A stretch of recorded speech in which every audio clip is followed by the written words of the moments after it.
This is part 2 of the art of leading a small group. Tip number 7, create a safe environment for participating. In almost any small group, there will be people who are intimidated or shy about participating. There are some things you can do, though, to make it safe for them to engage. For starters, be transparent. Share your own struggles. Admit your own challenges with the issues being discussed. Confess your own imperfections, and others will feel freer to share their own. It's also important to be supportive early in the study of almost every comment. That doesn't mean you have to tolerate heresy, but it does mean signaling that people don't need to be profound to contribute something of value. Try to avoid strongly disagreeing with people until such a point when everyone's had the opportunity to feel comfortable contributing. Along the same lines, it's wise to remain sensitive to others' traditions.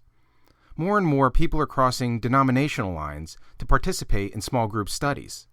If you have an ecumenical small group, seek to understand where others are coming from and minimize the disparagement of other denominational perspectives.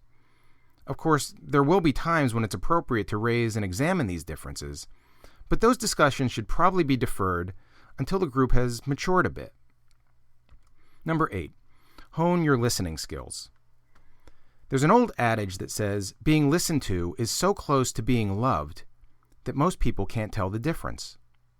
You may have experienced that feeling firsthand. Do what you can to make sure everyone in your group feels it as well. Concentrate on what each person is saying rather than thinking about your own response. Rephrase their point when appropriate, so they'll know they've been heard. Use nonverbal cues as well to show you're listening. Cues like maintaining a comfortable level of eye contact with the person speaking, occasionally nodding, positioning your body to squarely face the speaker, leaning toward the speaker slightly, and so on. You'll be amazed at how such little things can make a person feel listened to and loved. Number 9, stay on point. This is the bane of many small groups. One tangential comment gives license to the next, and before you know it, a series of loosely related remarks has eclipsed the entire meeting time. Have you been there? My guess is you know exactly what I'm talking about, since this happens with unfortunate regularity. Let me be clear. This is a leadership problem. To avoid it, keep the group focused on the question at hand and follow up tangential comments by bringing the group back to the actual question. Everyone benefits when the leader steers the conversation, and everyone suffers when he or she does not. Number 10, be sure that Scripture is your filter. One would think that we wouldn't have to say such a thing, but it seems that sometimes our filters for right and wrong get clouded, even in Christian circles.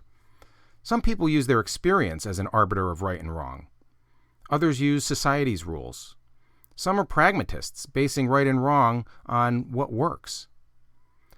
There are a lot of worldviews infecting Christian thinking these days, so when group members suggest solutions to problems, don't shy away from asking whether their suggestion aligns with Scripture. Ask them if Jesus did it that way, or would do it that way. Ask them for any biblical support they can think of. If, as group leaders, we persistently come back to the Bible as God's standards, our group members will too. Number 11, listen for segues to the next question. It's invaluable to always know where you want to go next with the discussion. Sometimes you simply have to announce the transition. For example, let's turn a corner now and look at the next question. But the meeting flows more smoothly if you capitalize on natural transition points. Expert facilitators listen closely for comments that connect to where they want to go next and quickly use those comments to move the discussion forward. Number 12, echo what's been said. This is such an essential facilitation technique. From time to time, you'll find it helpful to restate what somebody has just said, to echo it for the group. Echoing not only lets the speaker know that he or she has been understood, but also serves to clarify that person's point for everyone else.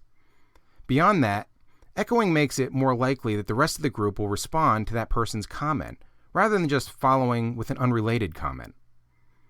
So echo comments where appropriate, and then, since you have the floor at that moment, Invite commentary on what's just been said. The flow of the discussion will improve dramatically. Number 13, connect the dots.